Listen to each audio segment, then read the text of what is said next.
Welcome to Just Asia, AHRC TV's weekly human rights program. These are the headlines. UN publishes report of serious abuses against Rohingya in Burma. Philippines president orders police to stop all anti-drug operations. Nepal's transitional justice bodies in confusion. Cambodian group visits mining activists in northeast Thailand. 6-year-old girl raped in Pakistan.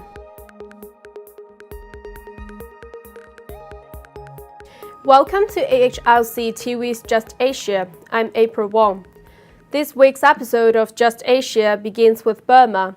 The UN has published a report detailing testimony of mass gang rape, killings, and other human rights abuses against the Rohingya by the Burmese military. Testimony was taken from 204 Rohingya refugees who fled to Bangladesh after the violence began in Rakhine State in October 2016. A team of UN investigators interviewed these refugees, the vast majority of whom had witnessed killings, while half of the women interviewed had been victims of sexual violence. Several women told investigators how their children, including a newborn, were trampled or cut to death. They also accused the Burmese military of opening fire on fleeing people, setting fire to entire villages, and deliberate destruction of food and paddy fields.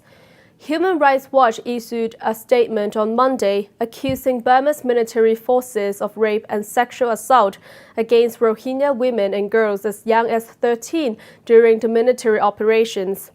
According to the New York-based rights group, army officers and border guard police took part in rape, gang rape, invasive body searches, and sexual assaults in at least 9 villages in Rakhine State's Mandal district between 9 October and mid-December. While the rights group called for an independent international investigation into the abuses by the military and police, Christopher Lamb, president of the Australia-Myanmar Institute, encouraged any independent investigation to be accompanied by discussions with Burma's military. I think what the international community needs to do is engage the Myanmar government and agencies, engage the Tamil in the search for long-term solutions, Lamb said. Although the Burmese government and Aung San Suu Kyi have largely dismissed claims of abuse, Suu Kyi promised to investigate the UN allegations.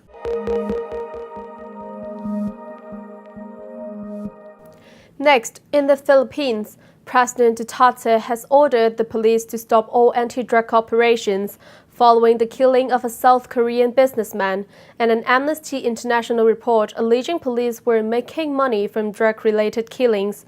The order, announced during a speech to soldiers at the presidential palace, does not end the crackdown on drugs, as Duterte added that a drug enforcement agency under his office and possibly the military would continue the fight. I have ordered the police to stop all operations, Duterte said during the speech. No policeman in this country anywhere is allowed to enforce laws related to drug and campaign.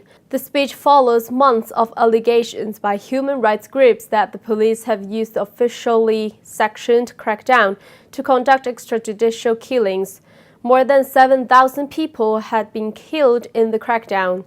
Last week, Amnesty International released a report alleging that police have planted evidence and stolen from people they had killed. Duterte said he had been embarrassed that anti-drug officers had abused their power to engage in the kidnapping and strangulation of businessman Ji Luk Ju in the grounds of the National Police Headquarters. While it is not yet clear what role the military will play in the drug war, human rights groups are concerned as the military has an equally notorious image. In Nepal, the mandate for the Truth and Reconciliation Commission and the Commission of Inquiry on Enforced Disappeared Persons is fast approaching an end. With February 10th as the deadline to complete their work, Commission members and conflict victims are beset with confusion and uncertainty. The two commissions were established 2 years ago to investigate conflict-era cases. As per the existing law, the commission's term can be extended by 1 year if deemed necessary. the Commission for Disappeared Persons has already requested the government for an extension. However, the extension will not be of much help as the two commissions are constrained by the lack of required legislation. Before extending terms, the government should amend the existing Transitional Justice Acts and enact the necessary laws.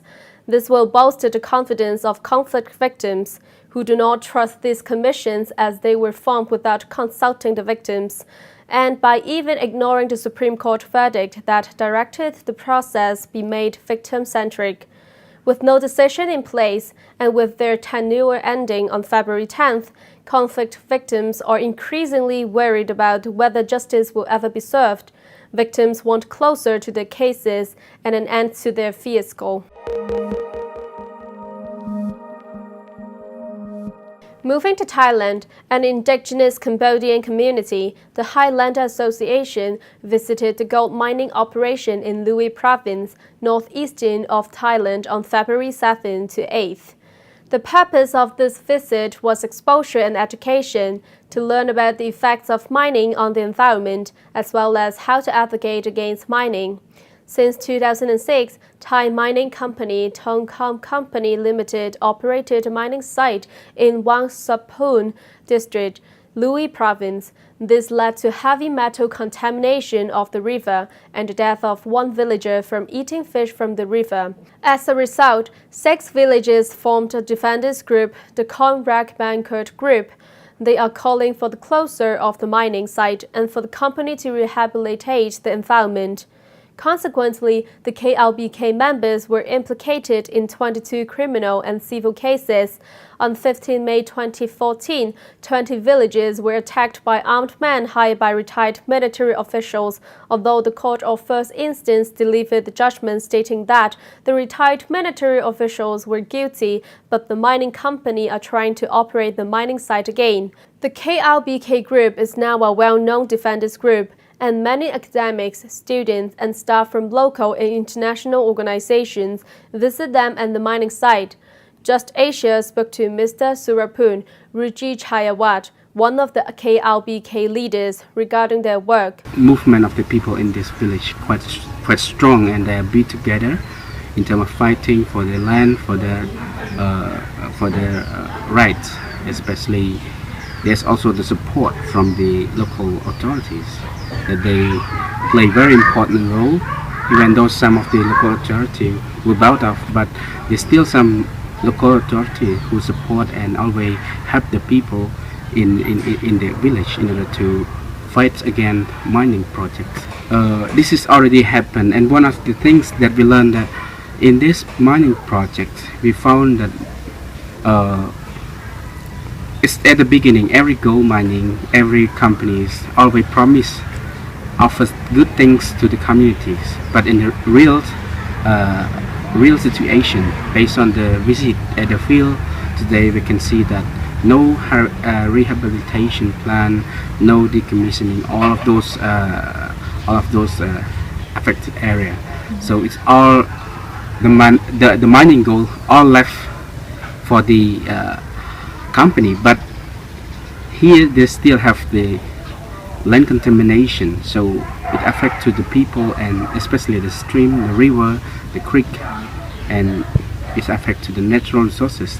This is bring very bad and negative impact to the livelihood of people and the human rights as well. The things that I need to apply in my community is that when I found that the role of the local authorities is quite important to support, to motivate the people, to encourage the people to stand up.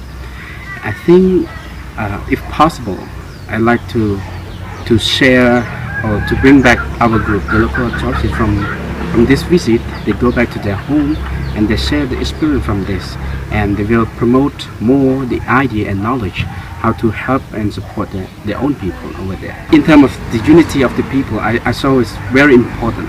Even everywhere, even the ordinary people, or the majority people, or the indigenous people, they should have a very strong solidarities and unity to work together in order to express and demand from what has been affected to their communities. I think it's quite important.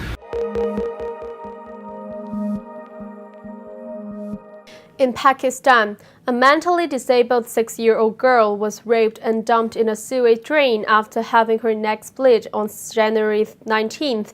However, luckily she survived after being taken to hospital. After finding no result of police investigation, the Chief Justice of Pakistan took action through suo motu notice for regular hearing.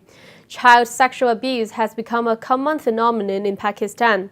In 2016, 2,127 cases of child sexual abuse were reported across the country.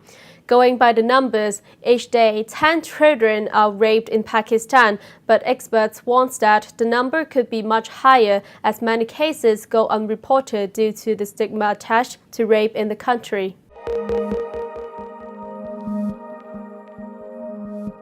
That is all for this episode of Just Asia. For more on this and other issues, please visit www.humanrights.asia or www.alrc.asia/justasia. Thank you for watching and see you next week.